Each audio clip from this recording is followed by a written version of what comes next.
Assalamualaikum warahmatullahi wabarakatuh. Di sini kami dari kelompok 5 akan menjelaskan mengenai studi kasus SOX dengan judul Kasus SOX dan dampak ratifikasi SOX pada perusahaan-perusahaan besar di dunia.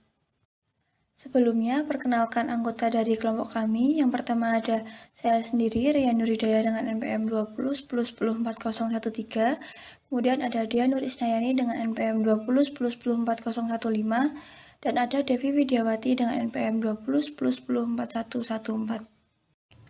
Untuk bab yang pertama yaitu pendahuluan, beberapa dekade terakhir ini sering terdengar kisah runtuhnya perusahaan besar yang ada di dunia, seperti kasus Enron, WorldCom, Aerox, dan lainnya.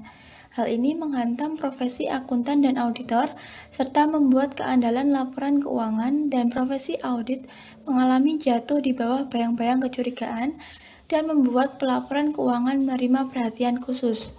Akuntan dan auditor merasa seperti kehilangan kepercayaan dari masyarakat, di mana mereka akan menuntut perubahan dari profesi auditor dan akuntan agar menunjukkan sisi laporan keuangan yang benar. Selain itu, reformasi tata kelola perusahaan juga dituntut untuk kredibel dan terpercaya. Selanjutnya, bab 2 yaitu pembahasan. Yang pertama ada skandal akuntansi di perusahaan Toshiba. Pada tahun 2015, pemerintah Perdana Menteri Jepang yaitu Shinzo Abe berinisiatif untuk mendorong transparansi lebih besar di perusahaan yang ada di Jepang untuk menarik banyak investor asing. Setelah dilakukan analisis, ditemukan bahwa adanya penggelembungan laba usaha Toshiba sebesar 151,8 miliar yen yang setara dengan 1,2 miliar US dollar dari tahun 2008. Setelah itu, pencatatan akuntansi di perusahaan Toshiba dilakukan secara tidak wajar. Hal ini dikarenakan bahwa CEO Toshiba yaitu Hisao Tanaka menekan bawahannya untuk bisa memenuhi target penjualan setelah resesi global yang terjadi pada tahun 2008 tersebut. Kemudian dampak yang ditimbulkan dari terkuaknya skandal Toshiba ini, yang pertama, saham Toshiba mengalami penurunan sekitar 20%, kemudian nilai pasar perusahaan hilang sekitar 1,67 triliun yen yang setara dengan 13,4 miliar dolar. Kemudian yang terakhir yaitu reputasi dari Toshiba mengalami hancur berantakan. Baik, untuk yang berikutnya yaitu ada skandal akuntansi yang terjadi di Enron. Enron adalah sebuah perusahaan yang dibentuk pada tahun 1932 yang terletak di Houston, Texas, Amerika Serikat. Perusahaan ini adalah jenis perusahaan yang bergerak di bidang perdagangan energi. Skandal akuntansi di Enron bermula ketika sebelum Enron mengumumkan kebangkrutannya pada tahun 2001, perusahaan itu masih membukukan pendapatan sebesar 100 miliar US dollar. Akibat Enron mengumumkan kebangkrutannya, maka Enron mengalami kerugian yang diperkirakan mencapai 50 miliar US dollar.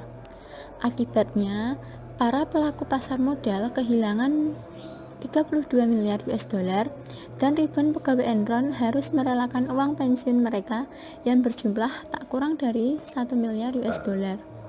Kemudian, setelah dilakukan penyelidikan, dicurigai bahwa Enron itu telah melakukan praktek window dressing yang dilakukan dengan cara penundaan pencatatan piutang karena kasnya digunakan untuk kepentingan pribadi. Manajemen Enron juga telah menggelembungkan pendapatannya sebesar 600 juta US dollar dan menyembunyikan utangnya senilai 1, miliar US dollar. Tentunya hal ini itu tidak bisa dilakukan oleh sembarang orang, karena hanya orang-orang profesional lah yang mampu mengubah angka-angka tersebut sehingga tidak dicurigai oleh publik. Akibatnya, analis keuangan, para penasihat hukum, dan auditor yang bekerja di Enron juga turut dicurigai oleh publik. Tentunya, terkuaknya skandal Enron ini juga menimbulkan beberapa dampak. Untuk dampak yang pertama yaitu Enron kehilangan kepercayaan dari masyarakat atas kejujuran, transparansi, dan kredibilitas pasar modal. Hal ini diakibatkan karena para pejabat penting perusahaan dan politisi di Amerika Serikat juga turut menerima kucuran dana politik dari perusahaan, sehingga banyak masyarakat yang curiga bahwa pemerintah dan politisi akan memberikan perlakuan istimewa dalam kasus Enron tersebut. Kemudian dampak yang kedua yaitu penurunan saham Enron mencapai 26 sen. Dan dampak yang ketiga yaitu Arthur Andersen, seorang akuntan publik, mendapat hukuman percobaan 5 tahun, denda 500.000 US dollar, dan pencabutan kewenangannya untuk bisa mengaudit perusahaan publik di Amerika Serikat. Untuk skandal akuntansi yang berikutnya adalah skandal akuntansi yang terjadi di perusahaan WorldCom. WorldCom adalah perusahaan telekomunikasi di Amerika Serikat yang menyediakan berbagai macam produk di dunia seperti data, internet, komunikasi telepon, dan sebagainya. Skandal akuntansi ini bermula ketika pada tahun 2001 dan kuartal 2 tahun 2002 terjadi kesalahan dalam pembukuan kerugian perusahaan. Dana yang dibukukan tersebut seharusnya dicatat sebagai pendapatan. Akan tetapi, pada auditor yang ditunjuk oleh WorldCom mengikutsertakan dana tersebut sebagai pengeluaran. Untuk bentuk kecurangan lain yang terjadi di WorldCom adalah adanya praktik yang dilakukan oleh akuntan untuk cook the books, yaitu meningkatkan pendapatan perusahaan, sehingga laporan keuangan yang menyajikan informasi tersebut akan menyesatkan penggunaannya.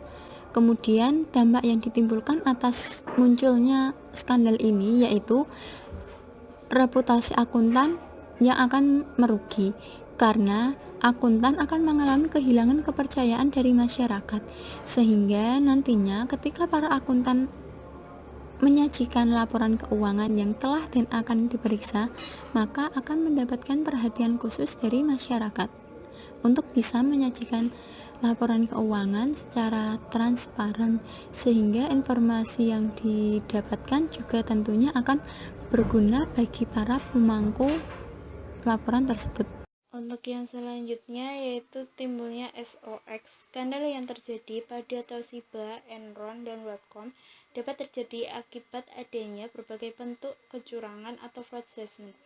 Fraud bisa terjadi kapan saja dan di mana saja, serta dapat dilakukan oleh berbagai pihak, baik pihak internal perusahaan atau karyawan dan manajemen, maupun pihak eksternal. Salah satu bentuk fraud yang sering terjadi adalah kecurangan dalam pelaporan keuangan. Hal ini menyebabkan laporan keuangan perusahaan tidak dapat diandalkan. Kemudian berbagai faktor yang menimbulkan fraud secara tersirat itu diaplikasikan secara besar-besaran melalui kasus pada korporasi-korporasi besar tersebut. Masalah-masalah inilah yang kemudian dianalisis oleh Sarbanes dan Oxley, di mana menyebabkan perlu diterbitkannya sebuah produk hukum yaitu SOX. Oke, yang selanjutnya yaitu dampak yang timbul akibat kasus dunia. Kasus yang terjadi di Toshiba, Enron, dan WorldCom tentunya menimbulkan berbagai dampak sebagai berikut. Dampaknya yang pertama yaitu peraturan tentang rotasi audit. Rotasi audit diperlukan untuk menjaga sikap independensi seorang auditor. Seperti yang kita ketahui bahwa perusahaan setidaknya mengganti auditor saat auditor sudah 2 kali mengaudit laporan keuangan perusahaan. Auditor yang telah bekerja hingga belasan bahkan puluhan tahun akan memiliki kedekatan yang lebih erat dengan perusahaan, sehingga akan menimbulkan hubungan kekeluargaan dan sifat independensinya akan mengelupas secara perlahan. Kemudian yang nomor 2 yaitu timbulnya kepanikan yang luar biasa di kalangan usaha. Pihak yang merasa paling dirugikan adalah para investor yang menanamkan saham atau shareholder pada korporasi-korporasi tersebut, di mana menyebabkan harga pasar saham menjadi anjlok. Selain itu, pasar para pegawai korporasi terkait dan stakeholder lainnya juga terkena dampak buruk tersebut.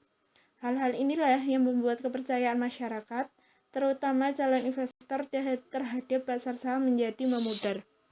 Dan yang terakhir yaitu hilangnya kepercayaan dari masyarakat. Kasus atau skandal yang terjadi pada Enron, Toshiba, dan WorldCom ini mengakibatkan hilangnya kepercayaan dari kalangan masyarakat. Hal ini diakibatkan karena ketidakprofesionalnya profesi audit dalam bekerja. Untuk yang selanjutnya yaitu bab ketiga, yaitu penutup. Untuk kesimpulannya, berdasarkan hasil analisis dapat disimpulkan bahwa kemunculan SOX dilatar belakangi oleh terkuaknya kasus-kasus yang terjadi di perusahaan besar seperti Toshiba, Enron, dan WorldCom yang melakukan berbagai bentuk kecurangan atau fraud. Berbagai faktor yang menimbulkan fraud telah dianalisis dan secara tersirat dipublikasikan secara besar-besaran melalui kasus pada korporasi-korporasi besar tersebut. Masalah fraud inilah yang kemudian dianalisis oleh Sarbanes dan Oxley, di mana menyebabkan perlu diterbitkannya sebuah produk hukum yaitu SOX. Yang selanjutnya yaitu saran. Mungkin ini saran dari kelompok kami. Yang pertama yaitu perlu adanya perhatian khusus untuk SPI perusahaan. Dan yang kedua yaitu diadakan pergantian rotasi audit setidaknya setelah auditor telah mengaudit sebanyak 2 kali. Dan yang terakhir, adanya transparansi dalam laporan keuangan yang akan dan telah diterbitkan. Mungkin sekian presentasi dari kelompok kami. Apabila ada salah-salah kata, mohon dimaafkan. Kami akhiri, wassalamualaikum warahmatullahi wabarakatuh.